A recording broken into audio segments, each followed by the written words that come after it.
Hello friends, मैं मनवीर और आप देख रहे हैं life by study at home. तो तुम्हारा पहला चैप्टर वास्तविक संख्याएं कंप्लीट हो गया और आज हम स्टार्ट करने वाले हैं बहुपद पॉलिनोमियल्स। तो बहुपद क्या है और बहुपद से संबंधित जो भी क्वेश्चन है तुम्हारे वो करेंगे। तो एक्सरसाइज शुरू करने से पहले बहुपद के बारे में आप समझ लीजिए कि बहुपद होता क्या है। बहुपद क्या होता है, उसमें कितने पद होते हैं, शून्य घात वाला है या रैखिक बहुपद है, क्या है, ये सब आप समझ लीजिए पहले। तो सबसे पहले तो आपको बहुपद क्या होता है। बहुपद जैसे मैंने लिख दिया यहाँ पर 9x, यहाँ पे मैंने लिख दिया 9x, तो यह एक बहुपद है और इसमें जो x की घात है वो कितनी है, 1 है। या फिर मैं ये लिख दूं 4x स्क्वायर, ये भी बहुपद है। यहां पे x की घात कितनी है, 2। कहने का मतलब बेबीजीय व्यंजक जिनकी घात एक पूर्णांक हो, मतलब घात जो है ना तो ऋण में होनी चाहिए और ना ही ऋणात्मक होनी चाहिए। वे व्यंजक क्या कहलाएंगे तुम्हारे साथ, सब बहुपद कहलाएंगे। और लिख लो यहाँ पे, जैसे मैंने लिख दिया 5x + 2, ये तुम्हारा क्या है, एक बहुपद है। अगर किसी पे ऐसे लिख दिया मैंने, x पर ऋण की घात लगा दी ऐसे, तो इस पर ये जो ऋण की घात लग गई, ये ऋण लग गया, इस पे घात नहीं है, ऋण लग गया x पे। इसका मतलब ये हो गया कि x की जो घात है वो कितनी है, 1/2 है। तो जब x की घात 1/2 है, ये पूर्ण घात नहीं है, तो इस वजह से ये बहुपद नहीं है, ये बहुपद नहीं है। तो बहुपद ऐसे बीजीय व्यंजक जिनमें चर राशियां केवल ऋणेतर पूर्णांक घात के रूप में हो। ऐसे बीजीय व्यंजक जिनमें चर राशियां केवल ऋणेतर पूर्णांक घात के रूप में हो बहुपद कहलाते हैं। अर्थात ऐसे प्रत्येक बीजीय व्यंजक जो, जैसे मैंने अभी बोला था तुम्हें कि ऐसे बीजीय व्यंजक जिनमें चर राशियां केवल ऋणेतर पूर्णांक हो, मतलब जो चर राशियां हैं तुम्हारी, चर और अचर जानते हैं, चर और अचर। चर है तुम्हारा a, b, c या x या y या z। अचर क्या है, 1, 2, 3, 4, ये चर है और ये अचर है। तो इसमें जो चर है उसकी घात एक पूर्ण घात होनी चाहिए, ऋणात्मक नहीं होनी चाहिए, ऋण में भी नहीं होनी चाहिए। वो सब क्या होंगे, तुम्हारे बहुपद होंगे। अब बहुपद की घात, बहुपद की घात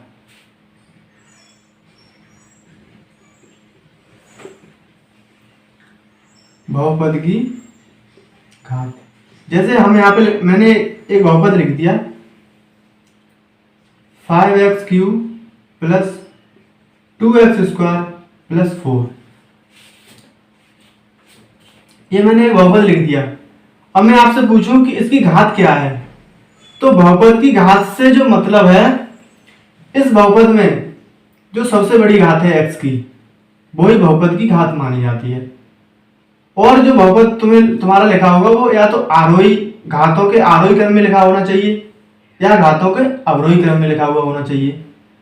तो इस बहुपद की जो घात होगी वो 3 होगी। इस बहुपद की घात कितनी होगी, 3। यहां पर दूसरा एग्जांपल लेते हैं, 9x4 + 8x³ + 4x² + 4x + 6। जैसे ये एक बहुपद लिख दिया। अब आपसे पूछा जा रहा है कि इसकी घात कितनी है, तो बहुपद की घात जो सबसे बड़ी घात होती है वही बहुपद की घात मानी जाती है। तो इस बहुपद की घात कितनी है, 4। तो अब आप पता कर लेंगे कि बहुपद की घात क्या होता है और कितनी है, पता कर लेंगे। अब बहुपद का हम अगर वर्गीकरण करें, अगर बहुपद को हम वर्गीकरण करें, क्लासिफिकेशन करें बहुपद का, तो दो भागों में इसे बांट सकते हैं। बहुपद को हम दो भागों में बांट सकते हैं। बहुपद को दो भागों में बांट सकते हैं, एक तो पदों की संख्या के आधार पर और एक घातों की संख्या के आधार पर। इसको दो भागों में हम बांटेंगे। पहला बांटेंगे पदों की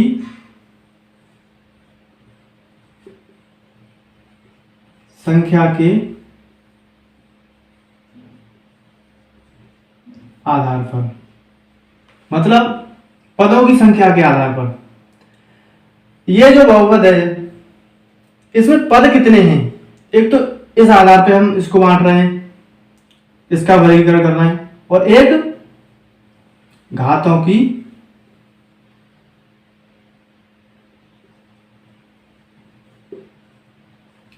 की संख्या के आधार पर।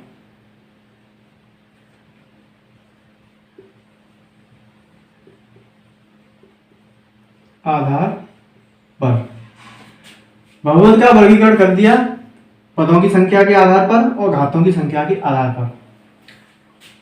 तो पदों की संख्या के आधार पर पहले देख लेते हैं। कोई बहुपद है तुम्हारा 10x² + 2, ये बहुपद है। अब आप बताइए इसमें कितने पद हैं। तो एक पद तो ये है और एक पद ये है, तो द्विपदी बहुपद हो गया ये। और केवल लिखा होता 10x, तो इसमें केवल एक ही पद है, तो ये एक पदीय बहुपद। और ये द्विपदीय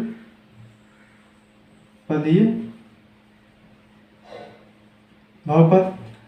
और अगर किसी में 3 पद हो तो वो त्रिपदीय बहुपद होगा।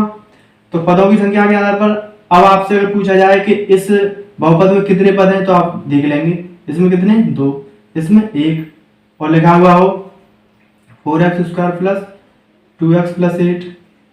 इसमें आपसे पूछा जाए इसमें कितने पद हैं, तो आप गिन के बता देंगे 1, 2, 3 पद हैं। तो ये तो आप सीख गए होंगे कि पदों को कैसे गिनते हैं, बहुपद में कितने पद हैं। एक पद है तो एक पदी बहुपद, 2 पद है तो द्विपदी बहुपद, और 3 पद है तो त्रिपदी बहुपद। अब अगर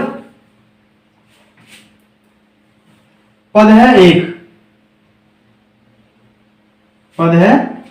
एक, जैसे मैंने लिख दिया 9 लिख दिया, केवल मैंने क्या लिख दिया, केवल 9 लिख दिया। अब मैं आपसे पूछूं इसमें कि ये जो बहुपद है वो चर बहुपद है या अचर बहुपद है, तो आप बोलेंगे ये अचर बहुपद है। क्यों अचर बहुपद है, क्योंकि इसमें कोई x, y, z या कुछ भी पीछे लगा हुआ नहीं है। मतलब इसका ये है कि इसमें चर है ही नहीं। जब इसमें चर नहीं है तो ये अचर बहुपद है। क्या है ये, अचर बहुपद है। अब देख लेते हैं घातों की संख्या के आधार पर। घातों की संख्या के आधार पर देखते हैं,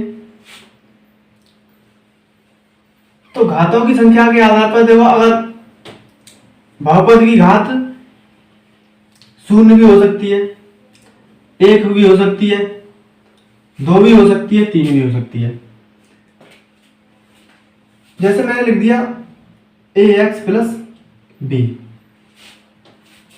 घातों की संख्या के आधार पर हम वर्गीकरण किया, तो उसमें आपको मैं बता रहा हूं कि अगर एक घात होगी तो उसको क्या बोलेंगे, 2 घात होगी तो उसको क्या बोलेंगे, 3 घात होगी तो उसको क्या बोलेंगे। तो आप इसमें बताइए बहुपद की घात कितनी है।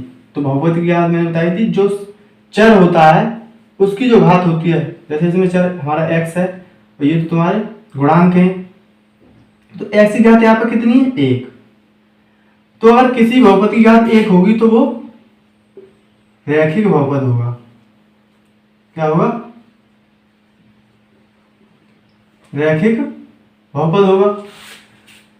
और किसी बहुपद की घात 2 है तो वो द्विघात बहुपद होगा, और 3 होगी तो 3 त्रिघात बहुपद। यहां पर लिख दो 2x² प्लस 4x प्लस 2। आपसे पूछा जाए कि इस बहुपद की घात कितनी है, तो घात तो होगी तुम्हारी 2, क्योंकि इसमें सबसे बड़ी घात 2 है। तो ये जो बहुपद होगा वो द्विघात बहुपद होगा।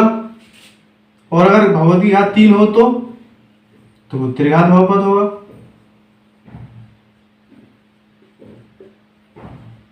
इसमें सबसे बड़ी घात कितनी है? 3, तो ये त्रिघात बहुपद है।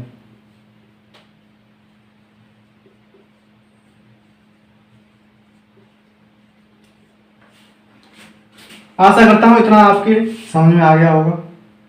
बहुपद का वर्गीकरण कर दिया, बहुपद की घात भी आ गई। अब बहुपद के जो शून्य होते हैं, शून्य का मतलब बहुपद के मूल। जैसे अगर इसकी घात 1 है तो इसका जो मूल होगा वो 1 होगा। बहुपद की घात 2 है यानी द्विघात बहुपद है, उसके जो मूल निकलेंगे या जो शून्य निकलेंगे वो 2 निकलेंगे। अगर बहुपद की घात 3 है तो उसके जो शून्य निकलेंगे वो 3 निकलेंगे। तो इसे देखते हैं आगे।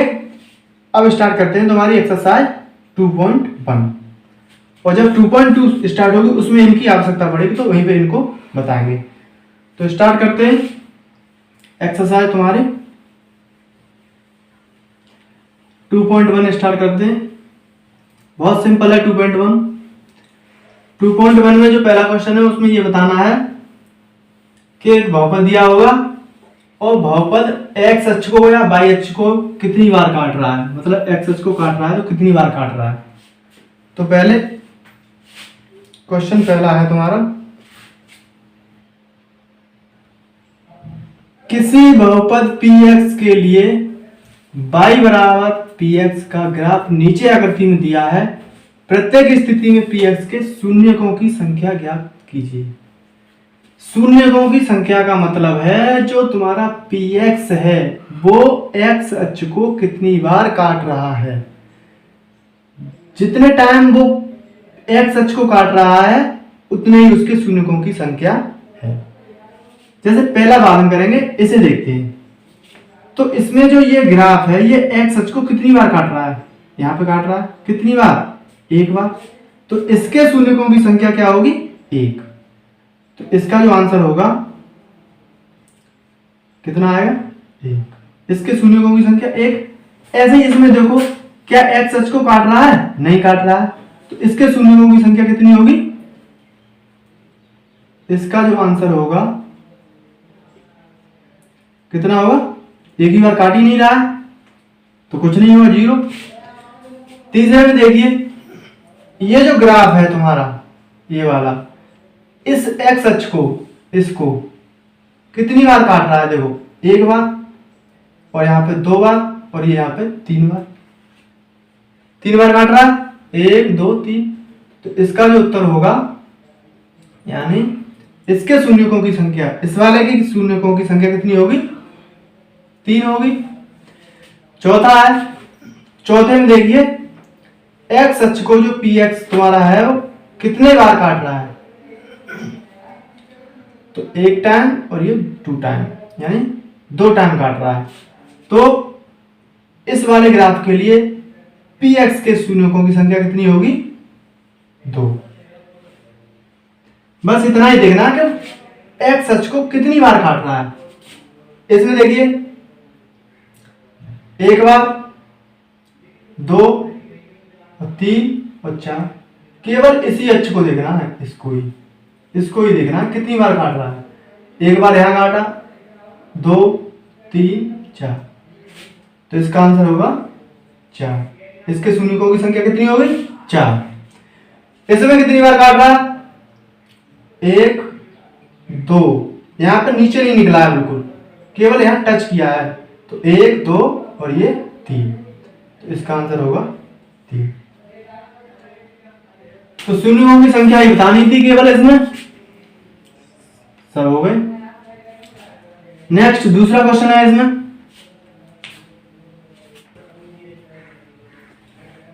दूसरा है किसी बहुपद gx के लिए y बराबर gx का ग्राफ नीचे आकृति में दिया है, प्रत्येक स्थिति में gx के शून्यकों की संख्या ज्ञात कीजिए।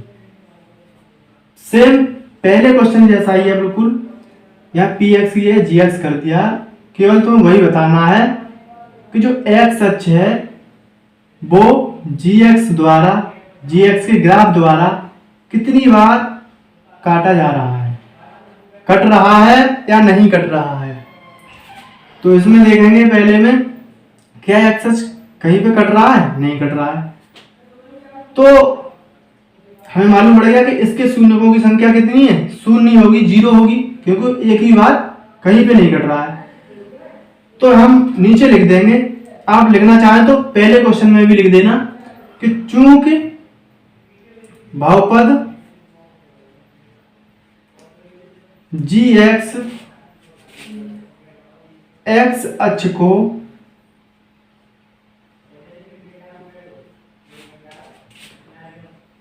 कहीं पर भी नहीं काट रहा है।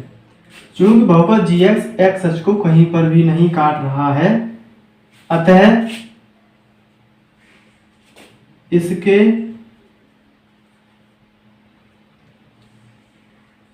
शून्यकों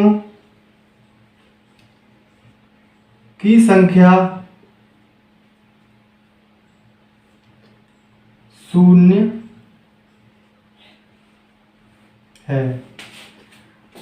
क्योंकि बहुपद gx ये वाला ये ग्राफ जो था वो x अक्ष को कहीं भी नहीं काट रहा है, अतः इसके शून्यकों की संख्या कितनी होगी, 0 होगी।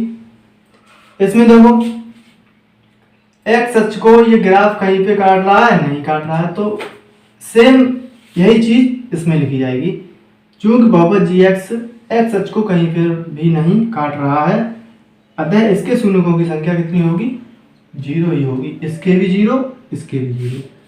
तो तुम्हारी एक्सरसाइज ये 2.1 थी, 2 क्वेश्चन थे, हो गए। उम्मीद करता हूँ आपको क्वेश्चन समझ में आए होंगे। वीडियो को लाइक करें और अपने दोस्तों के लिए शेयर भी कर दें।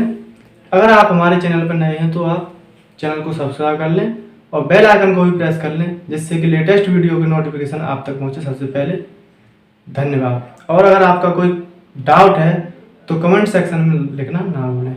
धन्यवाद।